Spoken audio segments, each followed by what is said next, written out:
Good morning dear students, welcome in our SST class.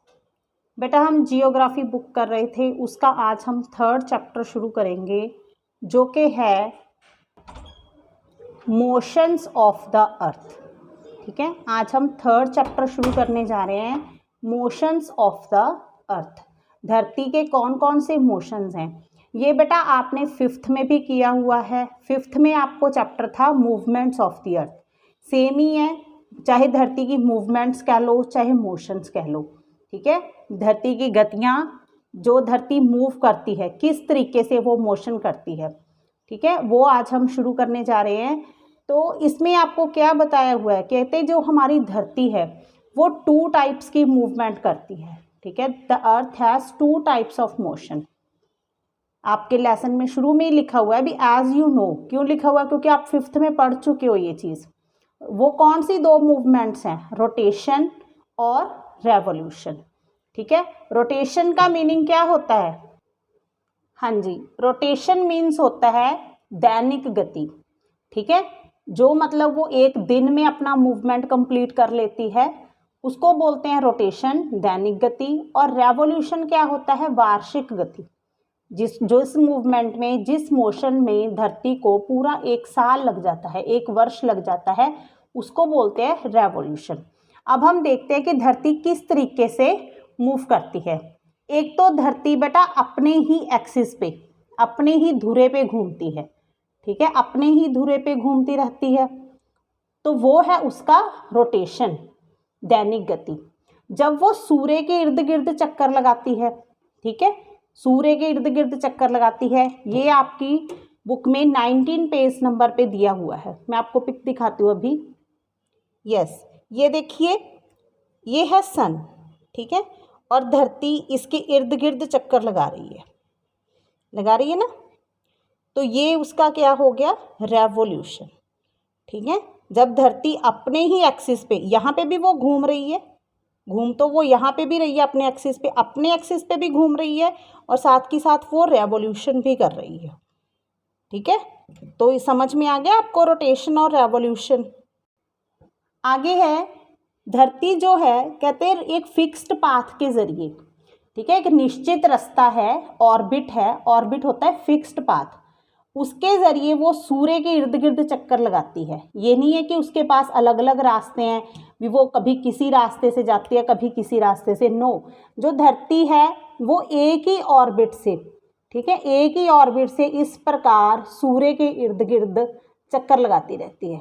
ठीक है, तो जब इस प्रकार वो सूर्य के इर्द गिर्द घूमती है एक फिक्स्ड पाथ के ज़रिए, उसको बोलते हैं रेवोल्यूशन। और जो धरती है अपनी जिस एक्सिस पे झुकी हुई है, ठीक है, जब वो सूर्य के इर्द गिर्द चक्कर लगाती है ना, तो वो एक एंगल पे झुकी हुई होती है, तो वो कितने डिग्री का एंगल बनाती है तब? 66.5 डिग्री का। ठीक है, 66.5 डिग्री का, पता चल गया आपको। और एक ऑर्बिटल प्लेन बनाती है। ऑर्बिटल प्लेन क्या होता है? मतलब जैसे एक प्लेन पे, एक कागज़ पे आप सूर्य रख लो, वहीं पे धरती रख लो, तो वो उनका ऑर्बिटल प्लेन हो गया। ठीक है, जैसे ये आप अपनी पिक में ही देख लो, ये देखो, ये सूर्य हो गया, ये धरती हो गई। इस प्रकार जैसे वो सीधा सरफेस बनाते हैं ना दोनों सामने सामने, तो वो उनका ऑर्बिटल प्लेन है। ठीक है, और एक चीज़ और, जो हमारी धरती है, हमारा वो क्या है? प्लैनेट है। धरती के पास कोई भी अपनी हीट और लाइट नहीं है। ठीक है, धरती जो अपनी सारी हीट और लाइट कहाँ से लेती है? सूर्य से। फिर क्या होता है बेटा, जो हिस्सा धरती का सूर्य के सामने आ जाता है उस पे तो क्या हो जाता है? डे, और जो हिस्सा पीछे चला जाता है वहाँ पे क्या हो जाती है? नाइट। ये भी आप अपनी पिक से समझो, ये रही आपकी बुक में पिक। ये देखो, सूर्य का प्रकाश आ रहा है, ठीक है, सूर्य का प्रकाश धरती पे पड़ रहा है ना, तो इस हिस्से पे पड़ रहा है, तो यहाँ पे क्या हो गया? डे, और जो पीछे रह गया वहाँ पे क्या हो गई? नाइट। ठीक है, तो इसको हम क्या बोलते हैं? Circle of illumination. ठीक है, प्रकाश का जो चक्र चलता रहता है कि कभी कोई हिस्सा आगे आता है कभी कोई हिस्सा। इसी प्रकार जो हमारी धरती है, जब वो अपनी ही एक्सिस पे रोटेट करती है, तो उसको कितना समय लगता है एक रोटेशन कंप्लीट करने में? उसको लगते हैं 24 आवर्स। ये चीज़ आपने याद रखनी है कि उसको कितना समय लगता है एक चक्कर पूरा करने में। 24 आवर्स। हमारा देखो दिन और रात दोनों 24 घंटे के होते हैं ना, डे और नाइट। दिन के बाद रात आ जाती है, रात के बाद दिन, फिर रात, इस प्रकार एक दैनिक गति का चक्र चलता रहता है।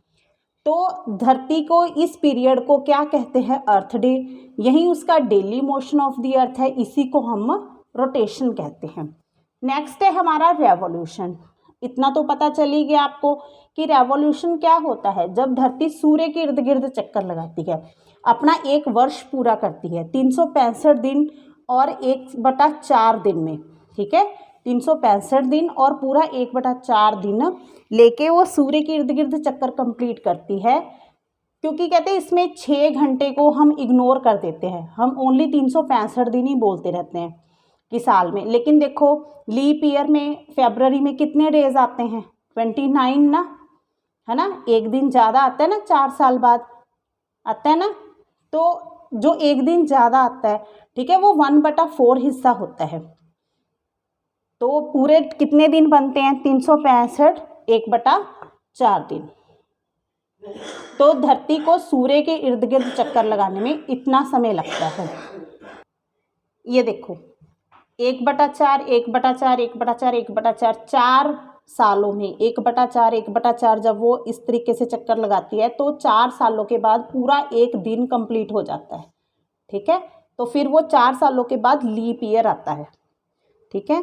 तो जो कहते हैं जिसमें 366 दिन हो जाते हैं वो लीप ईयर माना जाता है।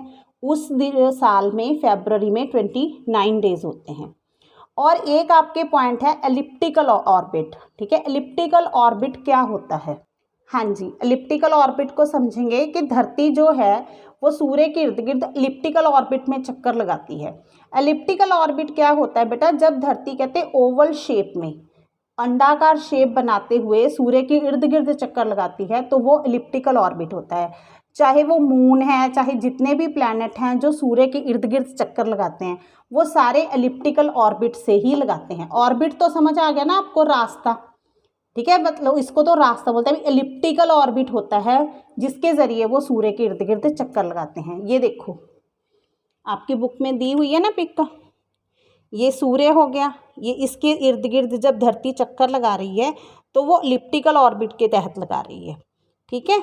तो आपने यहाँ तक इस लेसन को अच्छे से पढ़ना है, ठीक है। इसको जो बाकी का पार्ट रह गया वो हम नेक्स्ट क्लास में कंप्लीट करेंगे। आपने रोटेशन, रेवोल्यूशन, इल्यूमिनेशन और एलिप्टिकल ऑर्बिट को समझना है, ठीक है बेटा। Till then have a nice day.